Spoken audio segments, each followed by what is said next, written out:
এই আমাৰ ঘৰত আজি মাছ আছে না চাউলত ফ্ৰিজত আছে না কিবা আমাৰ থৈছে চাগে চাউল আছে আছে চোন সেই এটা আছে চ' আজি কথা পাতিম আমি এবাউট মাছ মানে ফিছ মই যাই আছোঁ এনেকুৱা এটা জেগাত য'ত মানে কি মাছৰ প্ৰডাকশ্যন হয় মাছৰ পোনা সৃষ্টি কৰে তো আহক বলক আপোনালোকক দেখাওঁ আজি ছেকেণ্ড ব্লগটো চ' চাই দেখক ৰেকিব ৰিকি নামৰ ইউটিউব চেনেলটো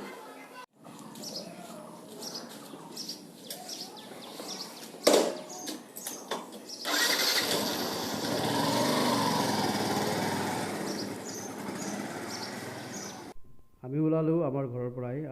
ঘৰৰ পৰা প্ৰায় 1.5-2 কিলোমিটাৰ দূৰত আমাৰ এই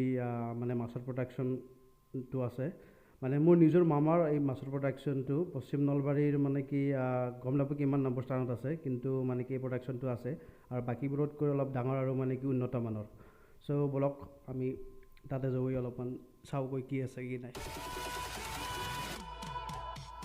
মামা মানে মোৰ এজন মানে তেওঁ শিক্ষকতা কাম কৰে তেওঁ স্কুল এখনৰ প্ৰধান শিক্ষক তেওঁ মানে তেওঁ এখন ডাঙৰ ফাৰ্মিং কৰিছে লগতে তেওঁ মাছৰ প্ৰডাকশ্যন তাতে মানে কি এটা হাউচ মাছৰ ঘৰ এটা বনাইছে চ' মই মামাক যোৱাকালি কৈছিলোঁ যে মানে কি মই তাতে আহিম আৰু মানে কি মাছৰ পোনা কেনেকৈ হয় মই নিজে চাম কিন্তু মোক ৰাতিপুৱা আহিব কৈছিলে মোৰ অহাত লেট হ'ল বৰষুণ দি আছে কিনকিনীয়াকৈ চ' যিমানখিনি পাৰোঁ মই আহিব চেষ্টা কৰিছোঁ মেবি মানে কি হ'ব পাৰে আৰু মই লেট হৈ গৈছোঁ বুলি কিন্তু যিমানখিনি পাৰোঁ মই সোনকালে আহিব চেষ্টা কৰিছোঁ কিন্তু আহিব নোৱাৰিলোঁ এতিয়া আমি আহি পাইছোঁহি ভিতৰত এণ্টাৰ কৰিছোঁ ইয়াৰ পৰা ইমান ডাঙৰ ডাঙৰ পুখুৰী আছে খোৱা ঘৰটো যি দেখিছে সেইটোৱে আৰু এইবাৰ লেফ্ট ছাইডত মই আহি পালোঁহি জাষ্ট গাড়ীখন পাৰ্ক কৰি থৈ এতিয়া আমি ভিতৰলৈ প্ৰৱেশ কৰিম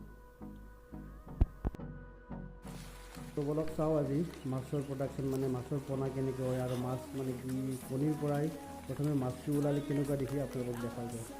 আৰু মোৰ পিছফালে ইয়াত ডাঙৰ টেংকি আছে তিনিটা আৰু চ' ইয়াতে অলৰেডি মানে কি মই লেট হৈ গ'লোঁ মাছৰ পোনা অলৰেডি হেৰি কৰি দিছে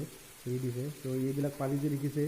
ইয়াৰ ভিতৰত আছে সেই পোনাবিলাক নিচেই সৰু খালী প্ৰথম চকুৰে প্ৰথমে চালে দেখা নাপায় ইয়াক মানে কি চোৱাৰ এটা পদ্ধতি আছে য'ত নেকি এজন দাদাই আমাক ইয়াতে দেখাই দিব যিজনে তেওঁৰ মানে কি এইবিলাক কামৰ স্পেচিয়েলিষ্ট চ' মই প্ৰথমে খালী হাতেৰে চুইছিলোঁ কিন্তু মোক গালি দিছে যে খালী হাতেৰে এনেকৈ নুচে হাতৰ আগে প্ৰথমে মিঠাতেল ব্যৱহাৰ কৰিব লাগিব তাৰপিছত পানীটো চুব লাগে ইয়াতে আছে সেই মাছৰ পোনাবিলাক য'ত নেকি খালী চকুৰে দেখা পোৱা নাযায় ত' তেওঁ আমাক দেখাই দিব এখন কাঁহী আছে মানে সেইখন কাঁহীখন মানে তলত ডুবাই দিলে এনেকৈ দেখাব ইয়াতে আপোনালোকে ভালকৈ চাওক মুনি এই যে সৰু সৰু মানে দেখিছে এইবিলাকে সেই মাছৰ পোনাবিলাক য'ত নেকি মানুহে ভাবিব এইটো কি মাছ এইটো গ্লাছ কাৰ্প মাছ হয় আৰু ইয়াত ৰৌ আছে প্লাছ চ' এইটো আমাৰ ফিচাৰী ইয়াত বিভিন্ন ধৰণৰ মাছ আছে মাছৰ পোনাবিলাক ইয়াত এৰি দিছে ভিন্ন জাতিৰ মাছবিলাক ভিন্ন ভিন্নভাৱে মানে ইয়াত থৈ দিয়া হৈছে ইয়াত আছে বেলেগ আন এটা প্ৰজাতিৰ মাছ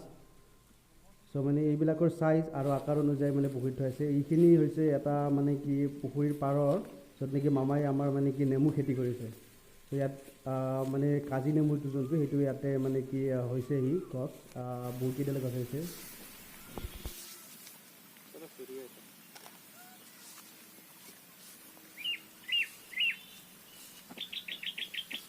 নেমুৰ বাগান একচুৱেলি ক'ব গ'লে পুখুৰীৰ পাৰত পূৰা যোনটো আমাৰ অসমৰ কাজি নেমু বুলি কয় সেইটো কাজি নেমুৰ ইয়াত ইমান গছ আছে দেখিছেনে নেমু লাগিছে আৰু কেইদিনমান গ'লে খাব পৰা হ'ব চ' মই এতিয়া ছিঙিব নিছোঁ কেইটামান নেমু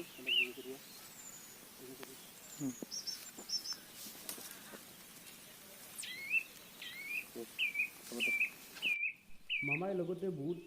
ফলৰ খেতি কৰিছে ইয়াত মানে ইয়াত প্ৰায় 300 জোপামান জামৰ গছ আছে য'ত নেকি মামাই প্ৰায় বছৰি 30,000 টকা পায় আৰু জাম মানে কি বিক্ৰী কৰি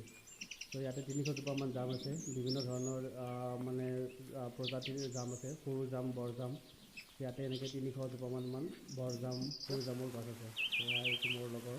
চ' সি দেখাই দিছে যে এইফালে মানে ফলৰ বাগান আছে এইফালে আহিছে আমি এইফালে যোনটো কয় মানে মধুৰিআম মানে নলবাৰী ভাষাত ক'ব গ'লে হেঁচৰাম এইফালে হেঁচৰামৰ গছ আছে ইয়াত হেঁচৰাম লাগিছে বেছি ডাঙৰ হোৱা নাই সৰু সৰু আছে খাব উপযোগী হোৱা নাই এতিয়ালৈকে চ' আমি এইফালেতে অলপ গৈছোঁ কি আছে কি নাই চাবৰ কাৰণে ইয়াৰ চাওক জামৰ গছকেইডাল প্ৰায় 300 জোপামান আছে একদম দীঘল দীঘল চ' আমি আগবাঢ়ি যাম এইফালে কি আছে কি নাই ত' এইফালে এইটো মধুৰিআমৰ ফুল মানে হেঁচৰামৰ ফুল ত' এইবিলাক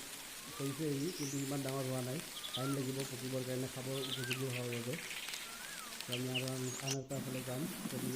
এইটো বহুতে চিনি পায়, ময়ো চিনি পোৱা নাছিলোঁ। এইটো মামাৰ কৈ আছে ৰচনা বা কিবা মিৰিণ্ডা বুলি, কিন্তু এইটো ফল দেখিবলৈ বাহিৰৰ ফালে বেলেগ, কিন্তু কাটিলে ইয়াত নেমু নিচিনা। এইটো হৈছে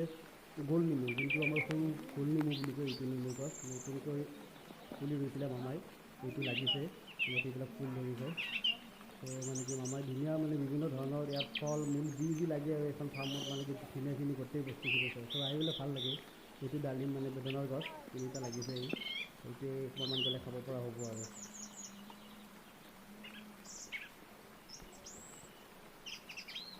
বহুতে কয় মানুহে চেষ্টা কৰিলে কি কৰিব নোৱাৰে। সঁচাকৈ মামাই আমাৰ খুব হেঁপাহ আছিল, খুব সপোন আছিল যে এনেকুৱা এখন ফাৰ্মিং কৰিব বুলি, কিন্তু মামা কৰি দেখাই দিলে।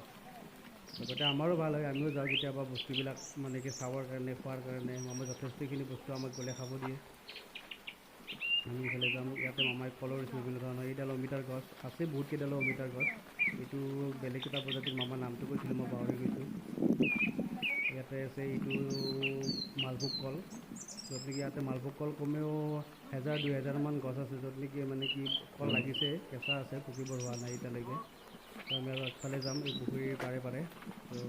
আমাৰ মাৰ ঘৰৰ পৰা এটা পুলি দি পঠাইছিলে জলকীয়াৰ, চ' মামাই ইয়াতে ৰুইছিলেহি এইডাল পুলি জলকীয়াৰ। ইয়াত বা নলবাৰী ভাষাত ভাত জ্বলা বুলি কয়, মানে বগা জ্বলাটো, যোনটো মানে বহুত ঝাল আৰু ঝাল মানে, আৰু মুখত দিলে আৰু মানে ৰ'ব নোৱাৰে, বহুত ঝাল লাগে। চ' এইডাল আম মানে 4-5 জোপামান আছে, লাগিছে, ঢেৰ লাগিছে। চ' মই বিল্ডিঙৰ ওপৰৰ পৰা মই গোটেই ভিউটো দেখাই দিছোঁ। আৰু ইয়াত 3-4টা নহয় 6-7টামান পুখুৰী আছে। এইটো ঘৰ, ইয়াতে মানে গৰু থাকে, কমে 15-20টা গাই আছে, জাৰ্চি, বিভিন্ন প্ৰজাতিৰ গাই, চিন্ধি এনেকুৱা টাইপৰ। এইখন আমাৰ মামাৰ মানে কি ফিচাৰী ইণ্ডাষ্ট্ৰি বুলি ক'লে ভুল নহ'ব আৰু। চাই ভাল লাগিল, চাই থাকক। যদি ভিডিঅ'টো ভাল পাইছে ছাবস্ক্ৰাইব কৰি দিব, শ্বেয়াৰ কৰি দিব, তাতকৈ বেছি একো নালাগে। আজিলৈ বাই বাই।